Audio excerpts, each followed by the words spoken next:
Good morning, Bahamas. Today is Thursday, February 17th, 2022, when you're tuned into the Blaze 98.3 FM. I'm Westrelyn Ferguson. Thank you so much for joining us.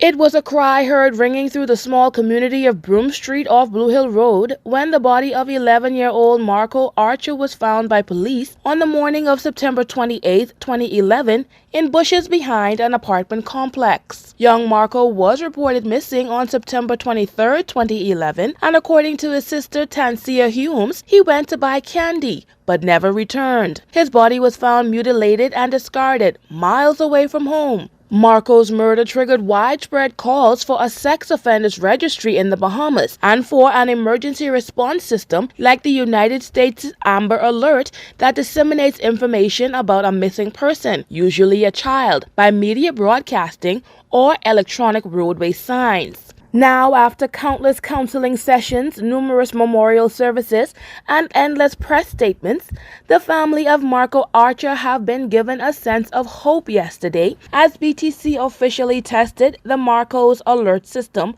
on their platform. PTC's CEO Andre Foster was able to walk Marco's family along with the Minister of National Security Wayne Munro through a test of Marco's Alert on their system. So as I said, this test is, again, a public test. It's actually gone to the communities surrounding this area. It also is an intrusive test, which means that anyone that has an Android device will receive this test, so the public has received this. Tancia stated that this journey has not been easy, but she is happy that her brother's killer, Kofi Goodman, has been incarcerated and that her brother's premature death won't be in vain. Well, every time we get a call to attend one of these, it brings back a lot of feelings. It puts us back, right back to where we were before in terms of thinking about it and memories coming back and just hearing everything just, mentioned over again. But like I said, it's long waiting, and it was definitely necessary, this alert. Based on our experience, we felt as if it was something that would help, and now it's here, and we just hope, like it was said, we just hope people speak up, say something, and we can get the ball rolling and catch these monsters, these persons lurking to affect our kids and take advantage of them. We could catch them and put them where they deserve to be. So I thank God that we have came here. It was a battle, and time really, helps. Like everyone was saying, it does, but it doesn't hurt less, when you think about our loss and how we wish it was that this did not happen and we wouldn't have to be dealing with this, but it is what it is. The Marco's Alert is a child abduction emergency message distributed by a child abduction alert system to ask the public for help in finding abducted children.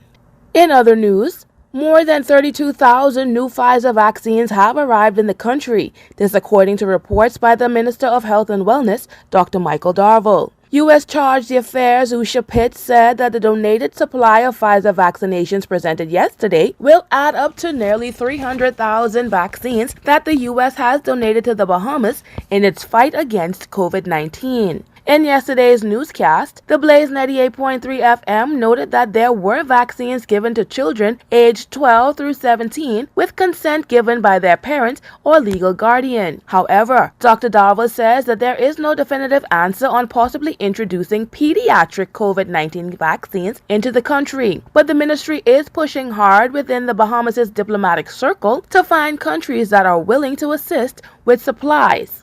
We're pushing very hard for pediatric vaccines. We are in the diplomatic circles trying to find countries that would assist us, and we're hopeful that there has been no definitive answer as yet. This is a developing story, and we will have more news for you as it becomes available. And finally, in our newscast this morning, the Ministry of Education is working diligently to recover the students who have fallen behind due to virtual learning in the wake of the COVID-19 pandemic. Arthur Marco Lightbourne has this story for you. Education recovery underway 800 absentee students returned to classrooms, another 4,500 to go.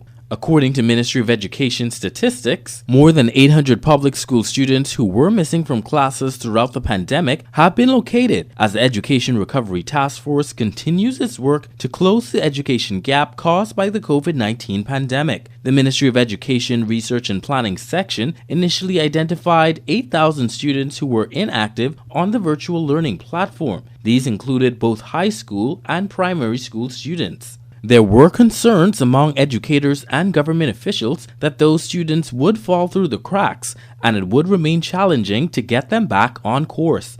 The list of names were sent to schools, which then cross-referenced whether those students had been active on other platforms used by their teachers. Additionally, some students did not have access to electricity, the internet, or devices, but who were picking up physical materials directly from the school, which was also cross-referenced.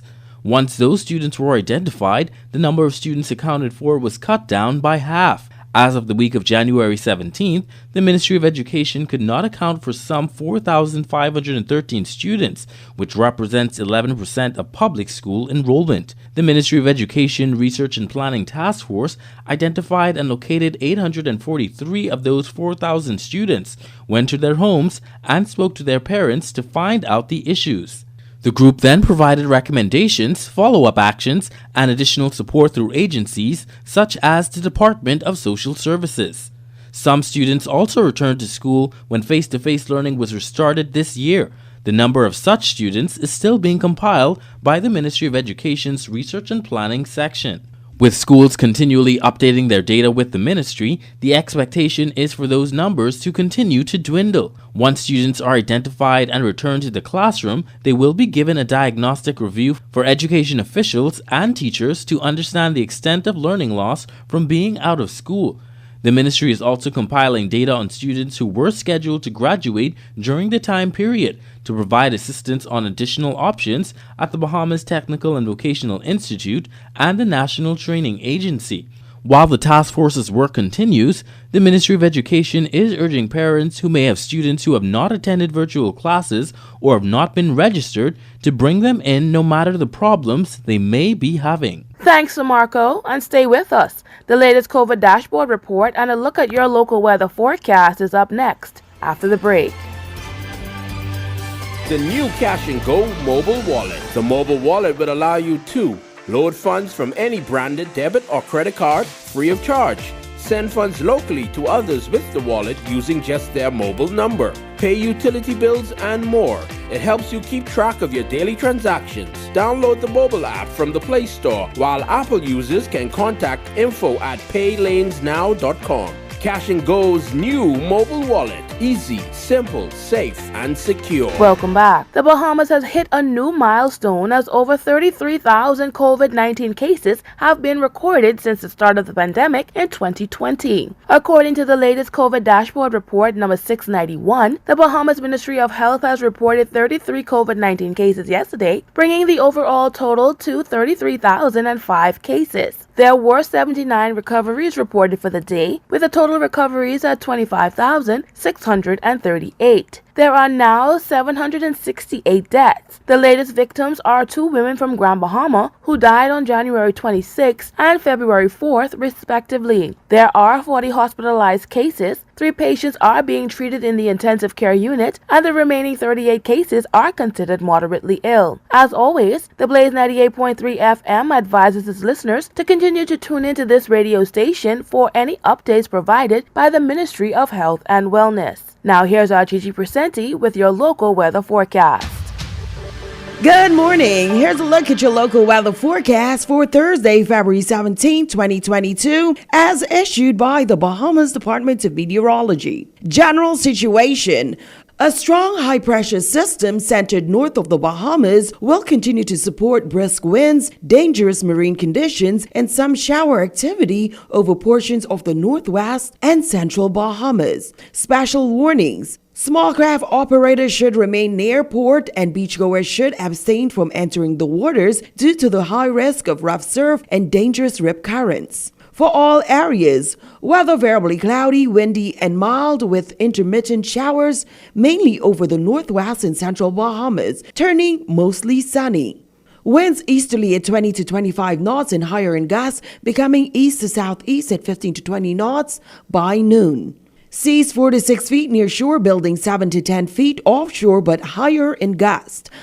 Today's daytime high temperature 74 degrees Fahrenheit, 23 degrees Celsius. Overnight low 80 degrees Fahrenheit, 27 degrees Celsius. Sunsets at 6:05 p.m. We're currently experiencing low tide. High tide will be at 2:34 p.m. I am Gigi Presenti, and this has been a look at your local weather forecast.